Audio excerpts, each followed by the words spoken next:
Hey guys, today I'm going to talk to you about all these Star Trek movies. I won't do a review for each single one of them because I think that would take a little bit too long, to be honest. But I could do them in the future if you wanted to, or if this video has many views or whatever. But I'm going to talk in general. As you may know, 13 movies have been done in the Star Trek universe, and of course many other series, television series, in streaming and in network television. Some more are coming actually, with new ideas and old characters and new characters, and at least 2 other movies are in preparations, one of them being directed by a woman and the other being directed apparently by Quentin Tarantino. So that's really, a lot for Star Trek fans, for Trekkies, as you may know them as.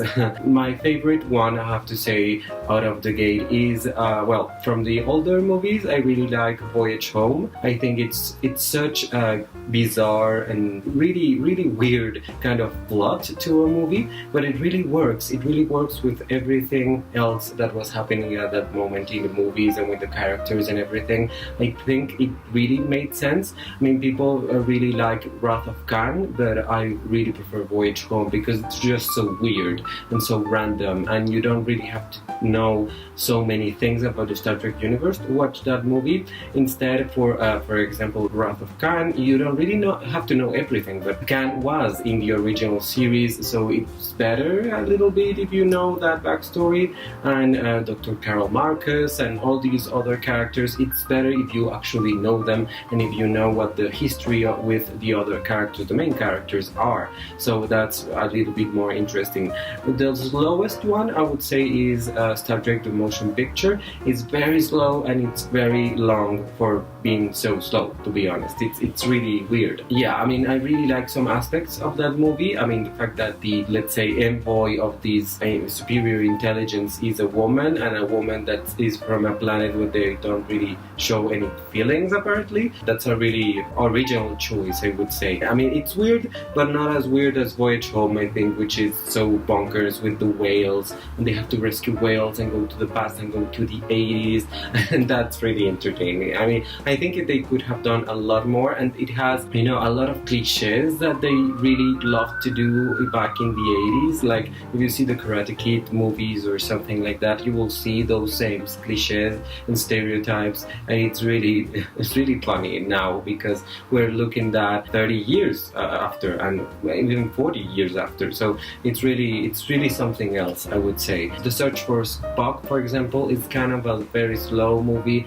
If that was done now, it could have been a TV movie, to be honest. I mean, it's like a bridge between 2 bigger stories, I would say. I just saw The Undiscovered Country. I had seen it other times, and I think it's a very good conclusion to the original series and the original cast. I was very touched by that. Of course, Star Trek Generations also takes some of the older characters, and it does a bridge between the 2 big captains that Star Trek has had, but I like it and don't like it at the same time. And the Next Generation movies are not really as good as the older ones. I mean, I like Insurrection, for example, and I really like Generations. They are very interesting movies, both of them, and they have interesting ideas. But the other 2, I mean, they are really kind of disposable. The one with the Borg, First Contact, I think it is, and the other one with this hunk of a man, Tom Hardy. The only way I like that movie is because Tom Hardy is there, because he's just an amazing actor and he's good in everything, and he looks so damn young in that movie. But I mean, they are kind of disposable movies. As for the 3 most recent movies, when everybody hated on Star Trek Beyond specifically, some people like Into Darkness, and although everyone knew who the Benedict Cumberbatch character was, like from 5 months before, and I didn't until I saw the film, actually, because I didn't really pay much attention at that time. So that for me it was a surprise, although they didn't handle it well in the movie either, to be honest. But the movie is really entertaining. Star Trek, the first one from the new generation, I think it's such a fantastic movie. It's such a good sci-fi movie. It's very entertaining. The characters are very well built. I mean, everything is so cool. Beyond, to be honest, it was good, but it wasn't that great, to be honest. I mean, I didn't hate it. I enjoyed it, but it was fine. it was just fine. As for the whole universe, my favorite characters, of course, Mr. Spock, Dr. Spock, whatever you want to call him. Spock is just amazing. He's just amazing. And Zachary Quinto being Spock now, I mean, he's hot as hell, but you know, it's weird because you're like, okay, I shouldn't be attracted to Spock, but I am, and that's weird. And I like the Russian guy, I always forget his name. I like him, the new one. Sadly, that actor died after the last movie, so I don't know how they are going to handle that. I think they're going to just put another character in that. I really like Chris Pine as a new Captain Kirk, although original Captain Kirk has his moments. I mean, between Picard and Kirk, I think I am a Kirk guy, but you know, Picard is really interesting because of a lot of his background. I think it's very interesting. And of the next generation, I think I like Diana maybe, and I like a little bit Data, a little bit, not so much because he's kind of annoying sometimes, but I kind of like him.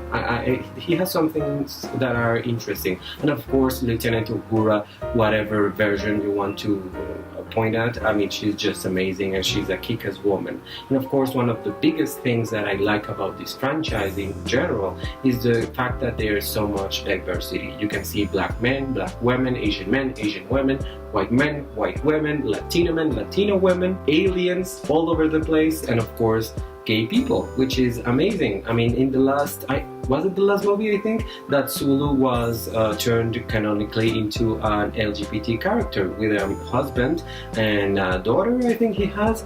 And you know, the original actor that played him, George Takei, wasn't really pleased with that, but I understand it because it's another dimension, it's another reality, so why not change a little bit more of the things and make it even more accepting and diverse. Many people like Star Trek because of that, because it welcomes basically everyone. Everyone is welcome into Star Trek, everyone is welcome to like it, everyone is welcome because of the themes that it handles. Star Trek just simplifies it. They're just like, this is the bad guys, this is the good guys, and it's very black and white, I would say, in general. Star Trek really does know how to handle the good and evil paradox and all these interesting things. I just love these movies, to be honest, and I would like everyone to see all 13 movies because they are really entertaining after all. I mean, they're really great, and it's one of the biggest franchises, biggest fan-based franchises. I mean, there are fans, Trekkies all over the world, so I think it's very interesting to talk about this subject. So thank you so much for watching. Please like this video, comment down below whatever you want about the Star Trek universe. Of course, share this video on your social media and subscribe to my channel. Thank you so much.